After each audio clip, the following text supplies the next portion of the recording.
Bismillahirrahmanirrahim. Assalamualaikum warahmatullahi wabarakatuh. Alhamdulillahirabbil alamin wa bihi nasta'in wa ala umurud dunya waddin amma ba'd. Mas Dadi dan juga narasumber kita pada edisi spesial Gelora Talks pada hari ini bertepatan dengan Hari Pahlawan, Profesor Imam Ghazali Said dan Ibu Titi. Saya dan kawan-kawan dari DPN melakukan napak tilas lewat darat dari Jakarta ke Surabaya untuk merayakan Hari Pahlawan Nasional pada 10 November hari ini. Tadi kita sudah ke makam Bung Tomo dan juga ke makam para pahlawan yang lainnya di Taman Makam Pahlawan di Surabaya. Ini adalah kota pahlawan dan sore ini kita ada di rumah Pak Cokro, ya, begitu beliau biasa disebut ya. Saya tidak pernah membayangkan bahwa di rumah kecil ini, sekali lagi di rumah kecil ini, ada hati yang lebih besar dari rumahnya, lebih besar dari wilayahnya, lebih besar dari geografinya. Ada akal yang lebih besar dari rumahnya, lebih besar dari tanahnya, lebih besar dari geografinya. Dan ada akal dan hati yang melampaui zamannya. Karena di rumah inilah lahir begitu banyak pemimpin yang kelak menjadi para pendiri Republik Indonesia. Para pendiri sebuah bangsa baru yang menjadi salah satu fenomena besar di abad 20.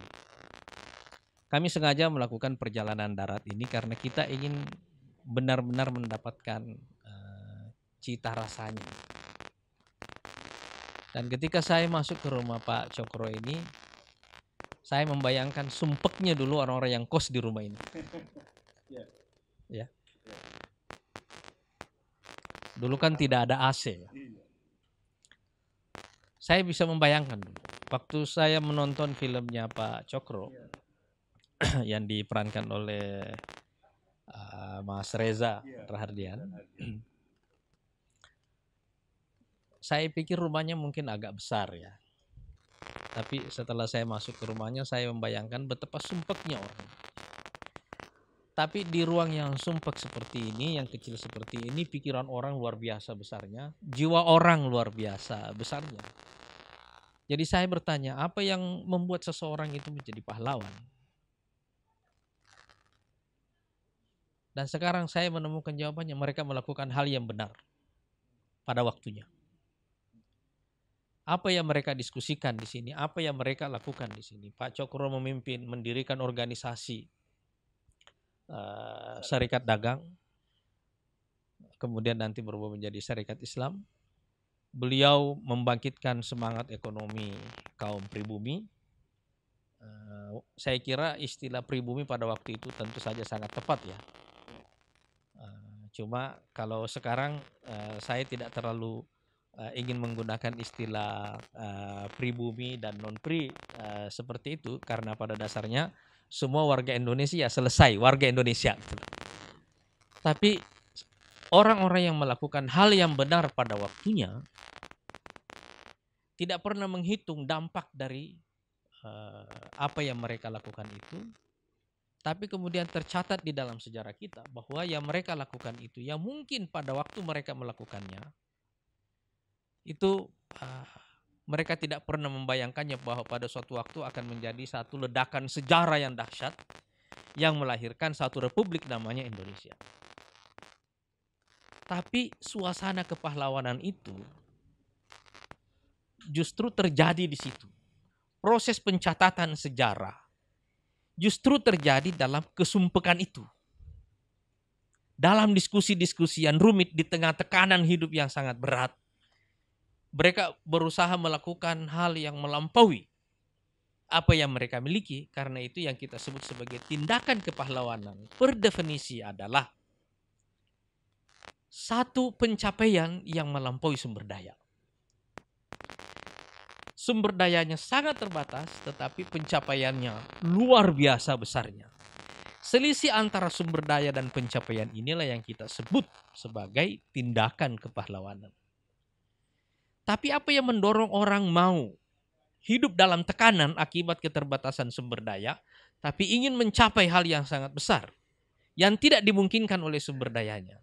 Itu hanya mungkin kalau orang punya satu hal yang kuat di dalam dirinya, satu tekad yang kuat di dalam dirinya, namanya semangat memberi. Dia ingin memberi sesuatu. Seorang pemimpin menjadi relevan karena dia punya sesuatu yang bisa diberi. Begitu dia tidak punya sesuatu yang bisa diberi, dia menjadi tidak relevan. Begitu juga seorang pahlawan, dia akan terus-menerus memberi apa yang dia punya sampai habis. Sampai waktunya habis, atau benar-benar tenaganya habis. Tapi apa yang membuat tindakan itu kelak menjadi satu ledakan sejarah, itu bukan pekerjaan mereka. Itu adalah pekerjaan Allah Subhanahu wa Ta'ala. Dan karena itu kita hadir di sini, khususnya kami dari Partai Gelora ini hadir di sini ingin membangkitkan kembali semangat ini. Semangat melakukan hal yang benar pada waktunya. Dan apa hal yang benar yang harus kita lakukan sekarang di tengah krisis yang sekarang sedang kita alami ini? Memperkuat semangat memberi. Semangat memberi inilah yang ingin kita gelorakan sekarang ini. Dan ada satu hal yang menurut saya secara spesifik kita warisi dari Pak Cokro. Semangat memberdayakan ekonomi rakyat. Pemberdayaan ekonomi rakyat ini yang sekarang seharusnya menjadi salah satu agenda utama kita, dan karena itu pada kesempatan ini kita juga mengundang Bu Titi ini yang punya pengalaman banyak dalam hal ini ya. Tapi di sini juga ada Prof Imam bersama kita di sini yang mungkin bisa menjelaskan juga kepada kita nanti bagaimana kita menangkap gelora kepahlawanan dulu dengan kesadaran sejarah kita sekarang ini, lalu tatapan kita ke depan. Bagaimana kita membuat satu proyeksi bahwa ingatan sejarah kita ini seharusnya memandu kita menatap masa depan, lalu kita memutuskan apa yang benar yang harus kita lakukan hari ini. Kira-kira itu Mas Dadi. Mudah-mudahan insya Allah diskusi kita bisa bermanfaat kepada kita semua pada sore hari ini. Assalamualaikum warahmatullahi wabarakatuh. Mas Dadi, saya kira penjelasan Prof Imam tadi dan juga Bu Titi ini menjelaskan kepada kita situasi semangat kepahlawanan yang diejawantahkan dalam konteks yang berbeda. Pak Cokro adalah fenomena awal abad 20. Bung Tomo adalah fenomena pertengahan abad 20. Sekarang kita ada di dekade ketiga abad 21 dan kita sedang menghadapi situasi yang sangat tidak menentu, kekecewaan yang luar biasa. Apa yang membuat kita bisa eksis dan tumbuh menjadi besar sebagai sebuah bangsa adalah apabila bangsa ini mempunyai banyak pahlawan. Dan yang bisa membuat semua orang menjadi pahlawan adalah satu semangat yang sama, yaitu semangat memberi. Semangat memberilah dari profesi apapun kita itu. Dari posisi apapun kita itu. Kita datang dengan semangat yang sama, dan semangat inilah yang bisa membuat bangsa kita ini menjadi besar. Pak Cokro adalah pemimpin yang melahirkan pemimpin. Bung Tomo adalah jurnalis yang mengambil alih posisi kepemimpinan dalam perlawanan mempertahankan kemerdekaan. Tapi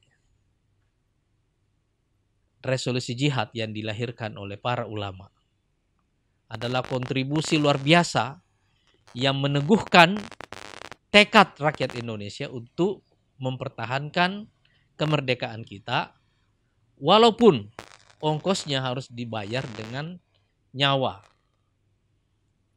mereka. Sekarang di tengah krisis seperti ini, tadi Bu Titi menjelaskan kepada kita bagaimana dalam posisi beliau memberi. Secara teknis, mungkin banyak orang yang bisa mengajarkan hal yang sama. Dosen-dosen di perguruan tinggi, balai-balai pelatihan bisa mengajarkan hal-hal yang sama seperti ini. Tapi nilai yang penting untuk kita warisi bersama adalah apabila setiap individu di antara kita punya semangat untuk memberi, maka nilai setiap individu di antara kita akan menjadi besar.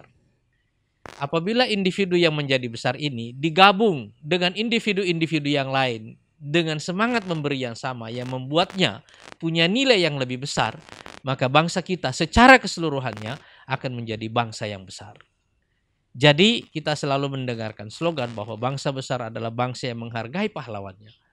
Itu benar, tapi ada kebenaran yang lain bahwa bangsa besar itu adalah bangsa yang semua warganya adalah pahlawan. Assalamualaikum warahmatullahi wabarakatuh. Waalaikumsalam warahmatullahi wabarakatuh.